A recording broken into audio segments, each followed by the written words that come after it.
कक्षा 11 विषय वाणिज्य व्यवस्था और संचालन, चैप्टर 7 सार्वजनिक क्षेत्र, निजी क्षेत्र और वैश्विक साहस, जिसमें वैश्विक साहस के लक्षण। तो सबसे पहला पॉइंट, एक से अधिक देशों में व्यवसाय। वैश्विक साहस हमने देखा था कि राष्ट्रीय सीमाओं के बाहर किया जाता है, यानी कि वो अंतर्राष्ट्रीय स्तर पर बहुत बड़े पैमाने पर व्यवसाय किया जाता है, जो एक से अधिक देशों में भी हो सकता है। अलग अलग देशों के साथ ये वैश्विक साहस अलग अलग प्रकार की व्यावसायिक प्रवृत्तियां करते हुए दिखाई देते हैं कि किसी एक देश में एक प्रकार का व्यवसाय कर रहे हों तो दूसरे देश में किसी अन्य प्रकार का व्यवसाय कर रहे हों। तो इस प्रकार एक से अधिक देशों में अलग अलग प्रकार के व्यवसाय करते, ये व्यावसायिक प्रवृत्तियां करते वैश्विक साहस दिखाई देते हैं। उसके बाद दूसरा लक्षण है प्राधान्य।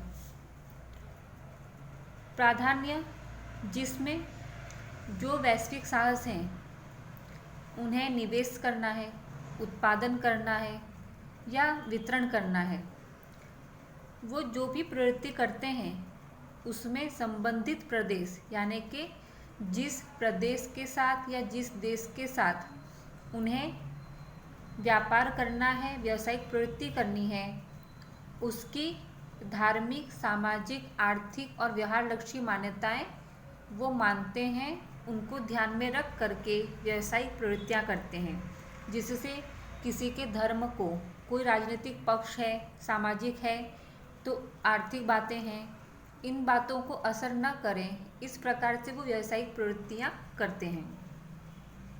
तीसरा पॉइंट है कद और विक्रय। वैश्विक साहस का कद, यानी कि अलग अलग देशों में व्यवसाय करते हैं तो कद बड़ा होता है।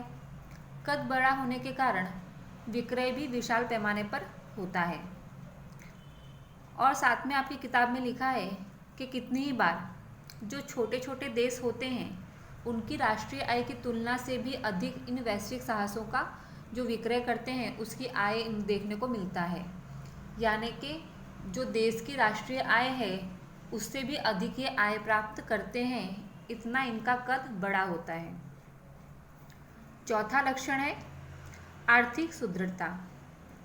वैश्विक साहस आर्थिक रूप से मजबूत होते हैं वो, जिससे कितनी ही बार अगर उन्हें नए बाजार का विकास करना है, नए देश में किसी प्रकार की व्यावसायिक प्रवृत्ति करनी है, तो वो कम लाभ में या फिर नुकसान उठा करके भी व्यावसायिक प्रवृत्तियां करते हैं, क्योंकि वो आर्थिक रूप से मजबूत होते हैं, जिससे वो जो नुकसान हो रहा है या कम लाभ प्राप्त हो रहा है वो उस वैश्विक साहस पर असर नहीं करता है। अगला पॉइंट है राजनीतिक वर्चस्व। राजनीतिक वर्चस्व में हमने अभी ऊपर के पॉइंट में देखा कि जो वैश्विक साहस हैं वो आर्थिक रूप से मजबूत होते हैं, जिससे उन्हें जो भी देश के साथ व्यवहार करना है, व्यवसाय करना है, तो वो अपनी आर्थिक स्थिति का सामना करके आर्थिक स्थिति के रूप में वो राजनीतिक जो चीज़ें हैं, प्रवृत्तियां हैं, उनको भी वो अपने काबू में कर सकते हैं। अगर किसी देश का कोई नीति, नियम, कायदा, कानून उनके व्यवसाय में आड़े आ रहा है, विपरीत असर कर रहा है, तो वो अपनी आर्थिक परिस्थिति का लाभ उठा करके वो उस नीति, नियम, कायदे, कानून को भी बदल सकते हैं, राजनीतिक जो स्थिति है उसे थोड़ा बहुत परिवर्तन कर सकते हैं, इतना उनमें ताकत रहता है। छठा पॉइंट है वफादारी। वैश्विक साहस बहुत सारे देशों के साथ व्यापार करते हैं, व्यवसाय करते हैं, लेकिन ज़्यादातर वैश्विक साहस उन देशों से वफादार नहीं रहते। वो जिस देश की कंपनियां होंगी या जिस देश की व्यवसाय होंगे, अपने देश के प्रति वो वफादार रहते हैं।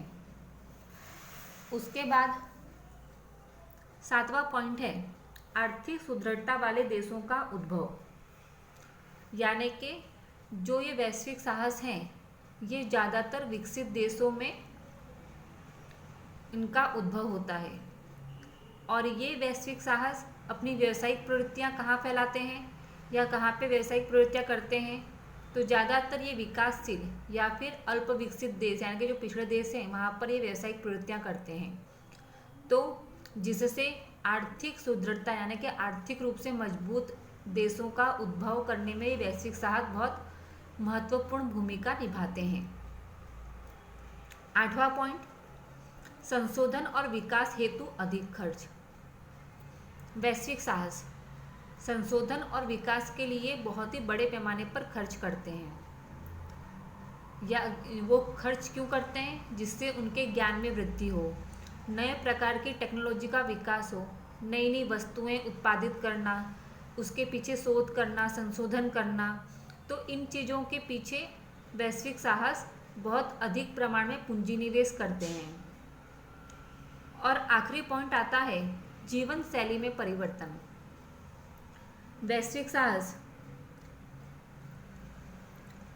उनमें इतनी क्षमता होती है कि वो अपने उत्पाद यानी कि जो वस्तु वो उत्पादित कर रहे हैं वो या जो सेवा वो दे रहे हैं उसका विकास हो यानी कि अधिक से अधिक उसका विक्रय हो, उसके लिए वो जिस भी देश में व्यापार कर रहे हैं उस देश के लोगों की जीवन शैली भी परिवर्तित कर सकते हैं, इतनी उनमें क्षमता होती है। तो इस प्रकार ये वैश्विक साहस के 9 लक्षण थे।